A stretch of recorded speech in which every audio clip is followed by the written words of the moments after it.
So the point is the function is a set of code which will do something, and you definitely want to reuse this what it does several times here and there. So that's the purpose for a function. If we look at a function called thing, basically we first start with the keyword def, and this def tells the compiler of Python, okay, I'm going to define a function, and this function does something, and you can check what it does in detail. But the def is an indicator of a function. That's the reserved keywords for a function. And Should we be able actually, to see your screen? Pardon? Should we be able to see your screen? Oh, you're not? No. Oh, I think I haven't shared it. Sorry about that. All right, no problem. Thank you. Yeah. All right, we can see it now. Okay, good. Yeah, thank you for reminding me. Yep. So this a thing function, basically it's very also very simple. It does two things. One is print hello, and another line print fun. And basically that is what this function does. And you put these two lines inside this function, and when you want to print hello and fun, then you can, instead of type this print hello, print fun, you can directly just type thing and parentheses, and it will does the same thing as you put print hello, print fine.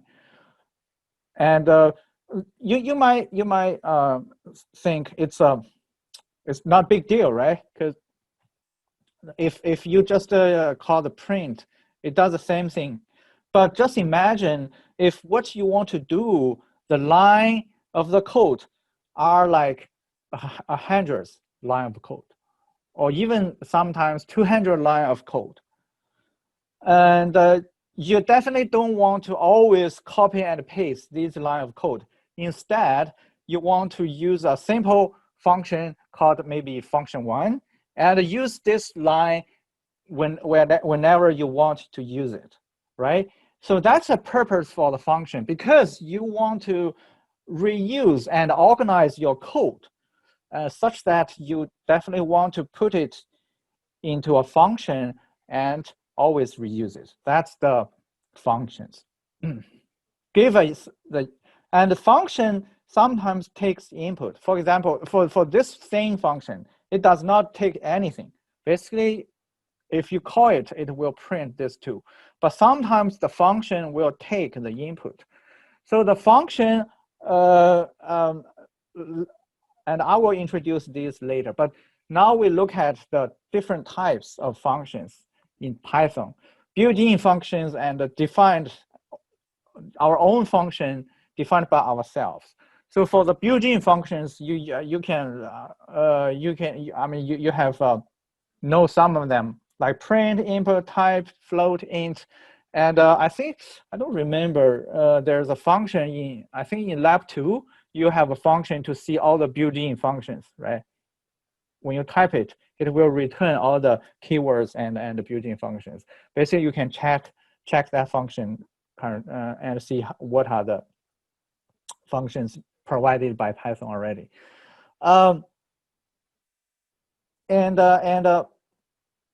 Basically, these built-in function names are the reserved word. You definitely don't want to have the same name as the built-in functions, because it will be really confusing if you do name your own function the same as a built-in.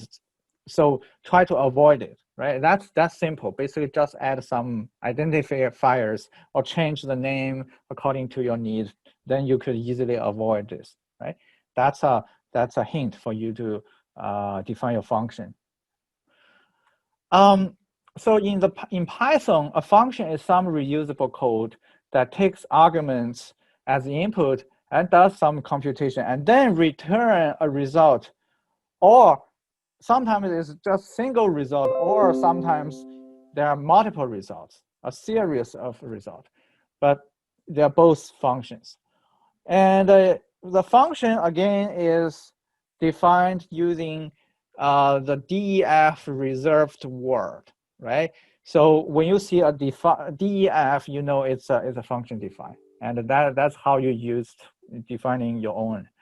And you can always call or invoke the function by using the function name, parentheses, and arguments in an expression. So these arguments are optional. Some of them just don't have any arguments, but many of them have arguments, because you just, for example, you just want to have different options. There could be different cases, but it uses similar code, but not exactly the same code for different cases. So definitely you want to take the arguments as the indicator to decide which piece of code to be utilized in this function call. All right, and I will show you some examples later regarding this arguments. For example, if we still look at the built-in functions, there's a function called max, right?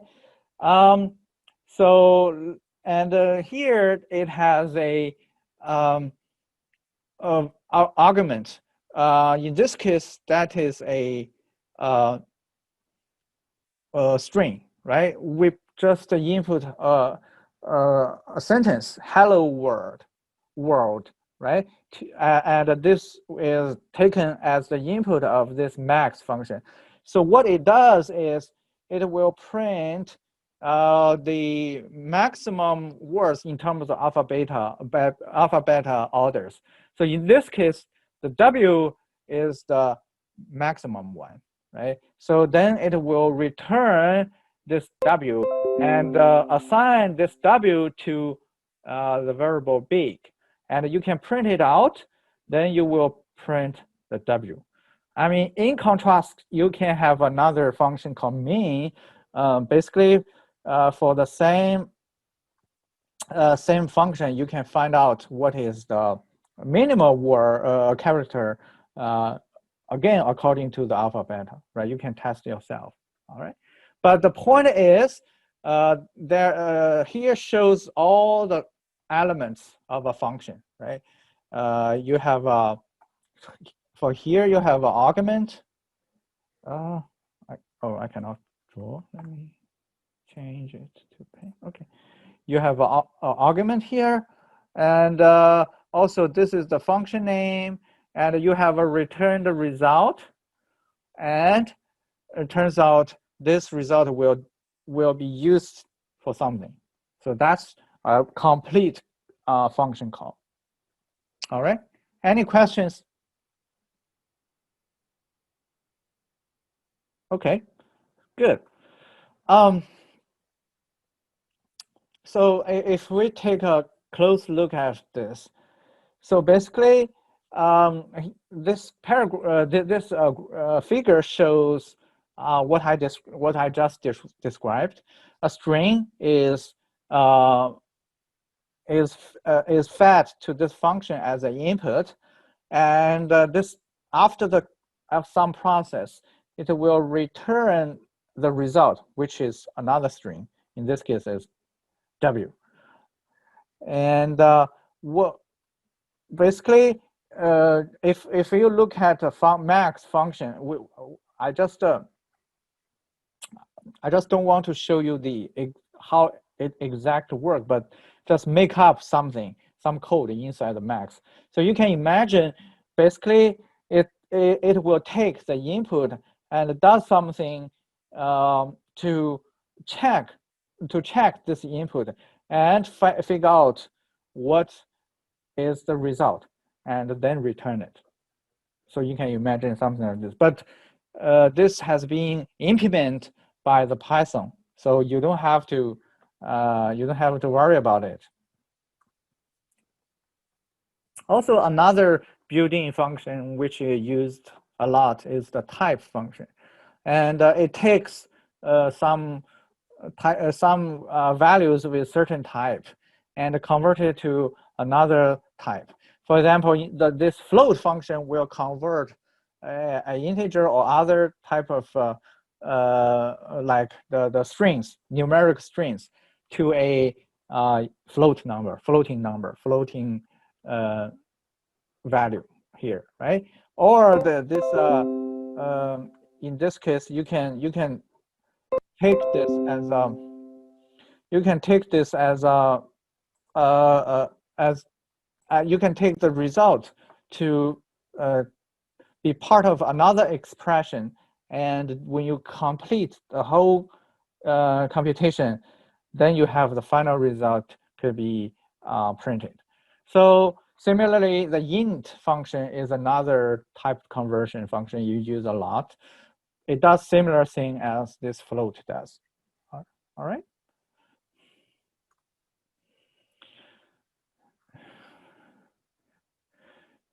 So this, I mean, as we used multiple times, this int function and the float function also takes the a string as an input.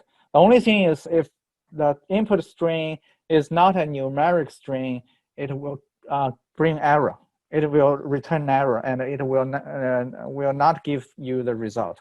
So it only takes the numeric strings for the int and the float, and we have practiced this a lot, right? So these are some built-in functions, but more importantly, we want to define our own functions. Basically, in these functions, you can call other functions defined by yourself or the built-in functions to realize some more complex stuff you want to do. All right. So the built-in function, you still use the define keywords and followed by optional parameters in parentheses. So also there's the indent, the body of the function. If you look at the following code, see here, so that's the define keyword, and this is the function name, parentheses. Here you could put the parameters or you put a parameter here or not. That depends on your need. And then when you want to put the body, when you want to put what it actually does, like this. Oh, sorry about that. There will be a indent. See, there will be indent. Also, this colon, you have to be aware as well.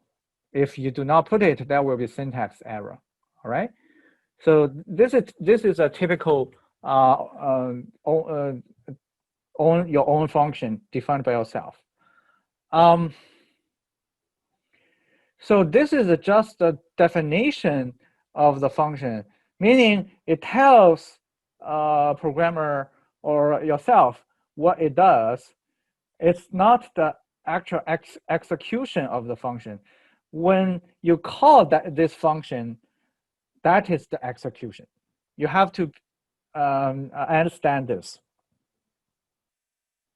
All right. Any questions so far?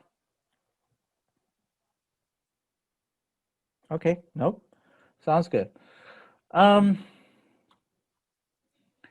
So for example, this print lyrics function, basically it print 2 lines of lyrics, and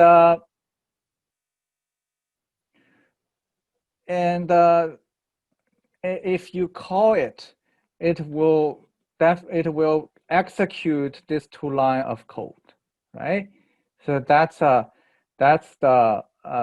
idea of this defined function. Another good thing for the function is once you define it, the definition is you can just do once for a function, and then whenever you need it, you need to call it. You can call it as many times as you like. So that's I think that's the beauty of a function. That is a well organized code, and it can be reused many times, which is good. So if we go back to this defined print lyrics function, so here, once you define this function, right, you can just call it here, and what it does is it will does whatever you ask this function does inside its body. In this case, that is print this 2-line of lyric. And if you look at the output of this whole program, what it does is first print this hello and print this word, and then you call this function. Basically, although you defined your function here, it does not mean you've already called this function, you've already used this function. No, that's not the case. Only if you call it like this, that means you want the whatever the code inside the body to be executed in this case. So that's a logic. Even its definition is here, but it only be executed when you do a function call here. All right, and then you do a little computation here, make x get increased by 2, and print the x. So that's the result of this program. So remember, function definition does not mean the execution of the function. But on the other hand, can you call a function before you define it? That's my question. Let's say you move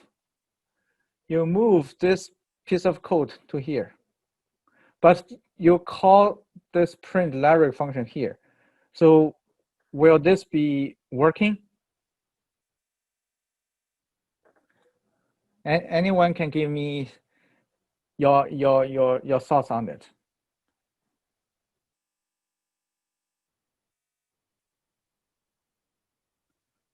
Okay, so let me tell you.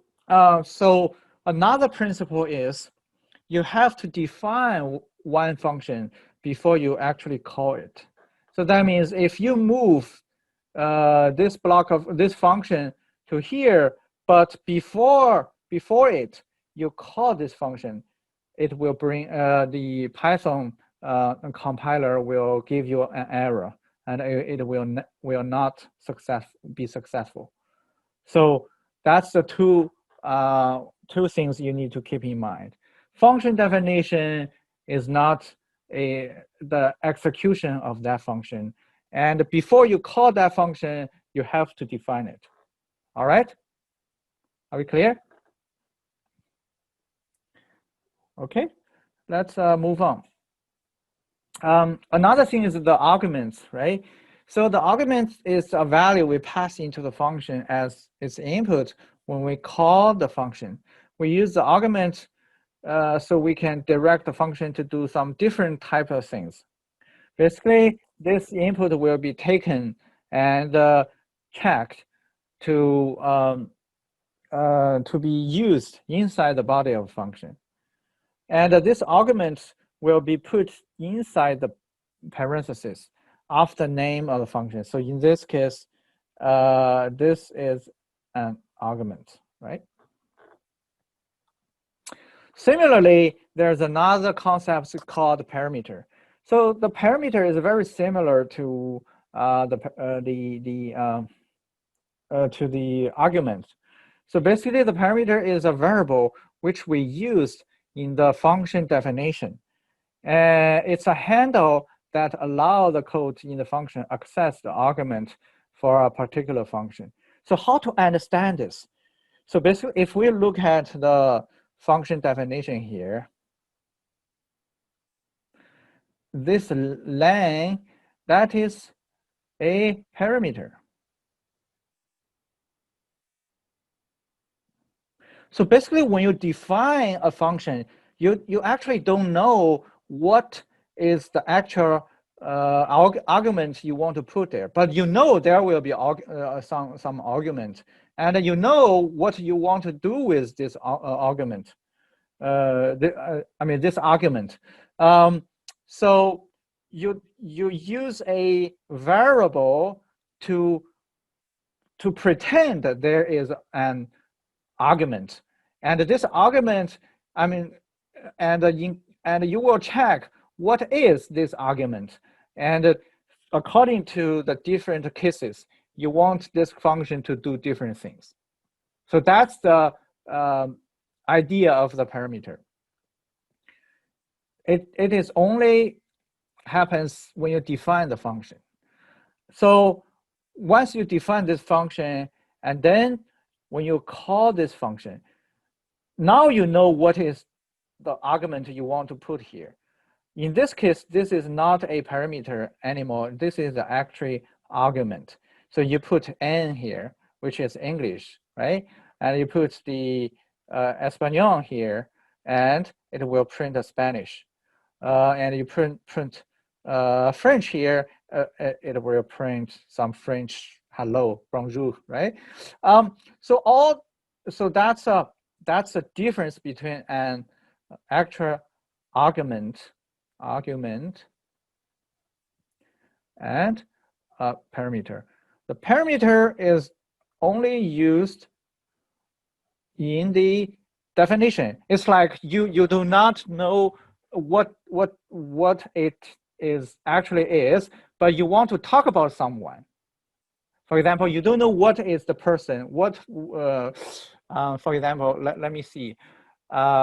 You want to describe some a story, but you don't know who you just know, okay, this story actually is someone's story, and you have let me see how to describe this. For example, you have three siblings, and you know a story happens for one of these three, but you don't know who is that. And then you just use somebody to represent that person and describe it. That's just like the parameter used here, right? You do not know the actual value of this, but you know what could be the options. And for each option, what you want to know, what you want to do, you also know it. Then you just pretend, okay, if this is this case and this len is this case, and so on and so forth. But when you actually call it, definitely you've already know what is the argument, and then you just input it here as the argument of the function. All right. So how about this? Are we clear? Okay, good. Another big chunk is this return value. Return value is also very important because it's like the function does something and there's a result. You want to have the result. It tells the result to you, right? So that's the purpose for the return value. And another keywords, I'm sorry, the keywords for the return the value is this return. So for example, in this simple greet function, basically you want to return this hello, and just use return here, and then it will return hello here.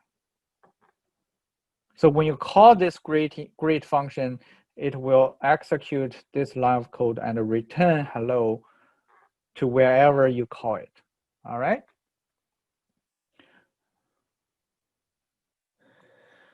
So, so another principle for a function is you just don't want the function to be restricted to just do one thing. Basically, it should be flexible enough and powerful enough to process multiple cases. So that's why we have such a variable, such a parameter and taken and according to the different cases, different calculation or different things will be done by this function, right?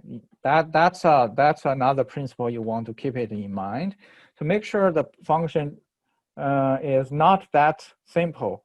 It should be. I mean, it shouldn't be too complex, but it should be robust and flexible enough to handle different cases.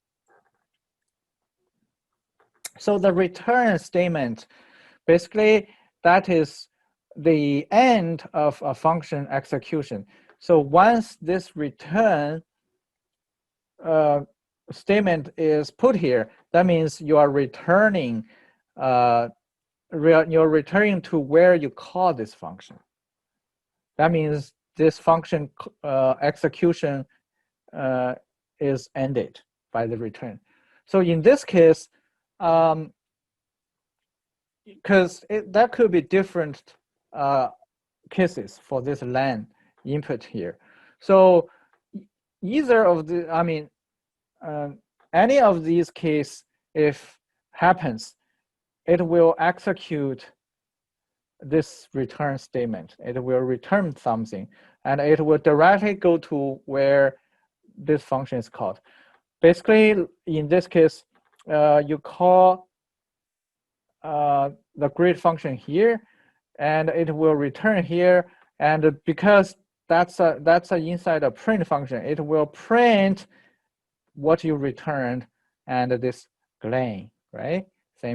Similar thing happens here. Call this greet and put the es as the argument, and when the function is called, it checks what is the len, and in this case it's es, and it will return hola, and basically it returns here, print hola and Sally. So that's how this return works. So you need to remember this. Once you have a return statement in one function, if that line is executed, I mean the return statement is executed, that means the end of the function. Why I emphasize on this? Because there are cases, it will, there are some other keywords, basically it will not end the whole function. It could end a loop, or it could skip some code, but not return to where the function is called. But not end the whole function. So there are some difference. But for now, you just remember if the return statement will end the function execution and return the result. That's good enough. All right? Any questions? Okay.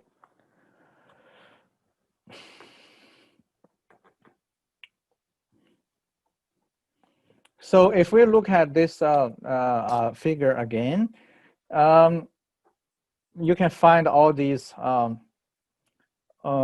elements in a function call. So again, this in the definition of the function, you have the parameters, and you have the function body, and the codes inside the function body will do something once they have this input. According to the input, they will do something, do some little computation or whatever, and then return their result to where you call the function, right? So for example, when you call the function in this line, you input the hello world a string to this max function.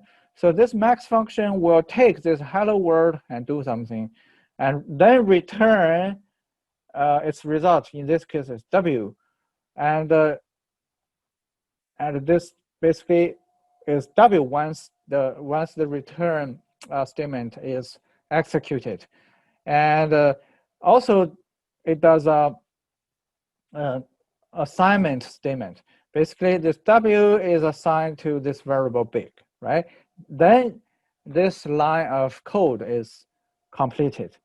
And then we go to the second line. For the second line, it print this variable big, whatever this big contains. And in this case, it's W, and it print W, right? So that's the whole process. Okay.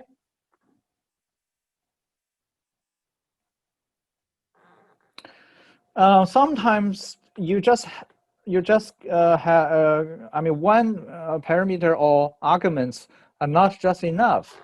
For example, if you have a function called add2, basically it does an addition of two numbers. That means you need two arguments or parameters such that you could do the summation of two numbers.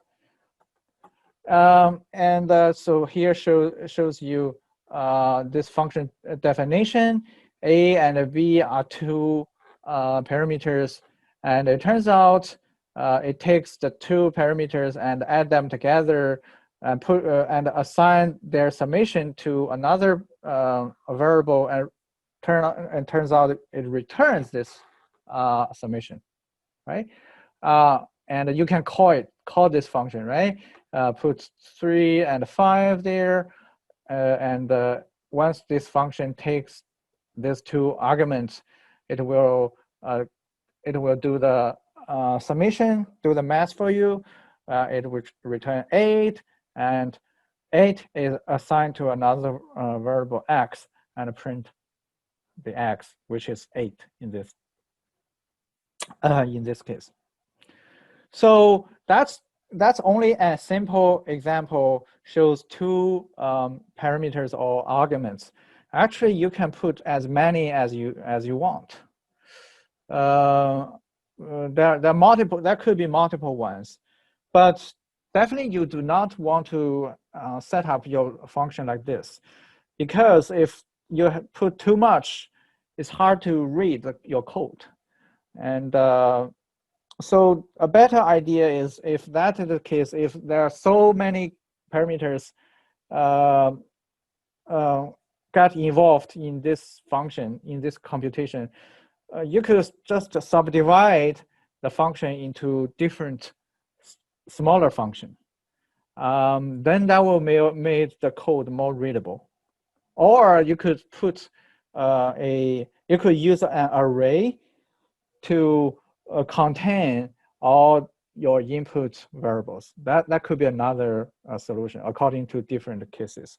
But definitely you do not want to have a function with too many parameters or arguments. All right. So I think I would like to put a little more word on this. But basically, when you write your code, you should always think about how you maintain the code, how you find error of your code, because it happens so frequently. I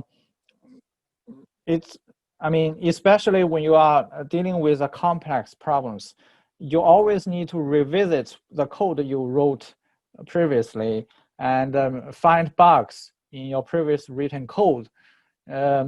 So maintain a good readability of your code is very important. Not mentioning sharing the code with other team members. If you work in a team project, definitely they will complain if you are writing code nobody else can read, can understand. So that is very important. I will always share these small hints with you guys for you to understand how you could write a high quality code, more readable code. All right. There are sometimes you just don't want to return anything. That's also possible, right? Someone just don't want to talk too much, right? That's possible. In such case, the function is called a void function. Means it does not return anything. It returns void, right? So that's also a that's also a thing you need to decide when you define a function. Usually you want to return some value because the purpose for a function is to solve some problems, do some computation. And what's the point if you do not return your result? You do the computation, you complete it, but you don't want to share with others. Then what's the purpose for the definition of that function, right? So keep it in mind. Try to always return some value when you define a function. All right, but there are also cases you just change the input, because the input, those parameter and arguments can also be changed if you change them inside the function body. In that case, you may not want to return anything. So that's why there's still some void function existing. But on the other hand, even you contain your results by modifying these input parameter or arguments, but still you want to return some additional information like what type of result you are dealing with, or what kind of method you use inside the body of your function, something like that, and this could be returned, right? So that's the thoughts for defining functions with return values. Then we come to another discussion. Sometimes you need to define a function, and sometimes it's just too simple, and you don't want to you don't want to bother defining a function. So when you want to define a function and when not, right? That's a question. Basically, when you write your code, at first you may not have a clear vision whether you need to define what kind of function, right? But what you could do is organize your code into paragraphs, and then you could have an overview of your code, and then have a overview, overall thoughts on this code, and think about whether you will use them, reuse them or not. If one paragraph of code, which will happen a lot in the future, then definitely you should define a function and put this piece of code inside the function, because you never want to repeat yourself. It's not a good way to write a program, just repeating yourself, right? Also, again, the function, the length of function. When I was a novice programmer, I wrote functions with hundreds of lines. At that time, I thought I'm good. I can write a function that's so long, but more and more experience I gained, I realized actually it's stupid. Don't write a function which is too long or too complex, because it's really hard to maintain, really hard to read and understand. Try to break it down to several smaller function. Keep the function always below 100 line or even 50 line. I would say 50 line is even better. It's a kind of the limit for you to read a code in a short amount of time, right? That will definitely give you a better understanding when you read a code. For example, you have a main function, and this main function actually is quite complex. It may, if you put everything inside this function, it could be like 200 lines. But if you break it down to several smaller functions, you might only have, it turns out, might only have like 10-line codes. And each of a line is a function call. And you name the function with some meaningful names. And then by just looking at the 10 line, you have an overall idea, okay, what you are doing here. What are the steps? Only if you want to know the details about one step, you will go to that specific function and check it. So that will save a lot of time, right? That is very important when you write, I would say, a big project, when you work on a big project or collaborate with others on more complex tasks. So the last point for the function is make a library of the common code you will always use. Meaning for some mathematical computation, addition, multiplication, or the one you have used previously, the type conversion, the int and the float, right? These are actually are organized in a library by Python. That's why you could use it just by include the library and call that function.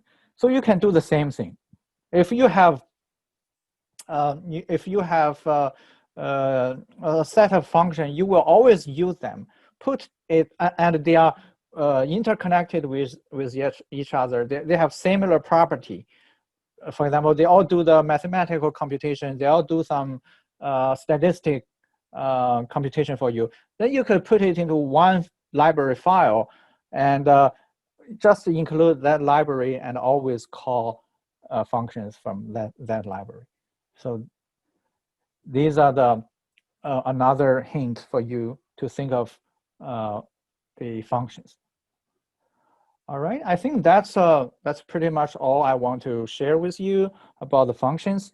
And we will have another lab session next week about the functions. Let's write some functions. And I will challenge you by asking you to write some functions, and which is free of bug and also easy to read. All right? So any questions? We still have time. No? Okay, good. So you can stay here if you have questions, or if you have, or you can leave. All right?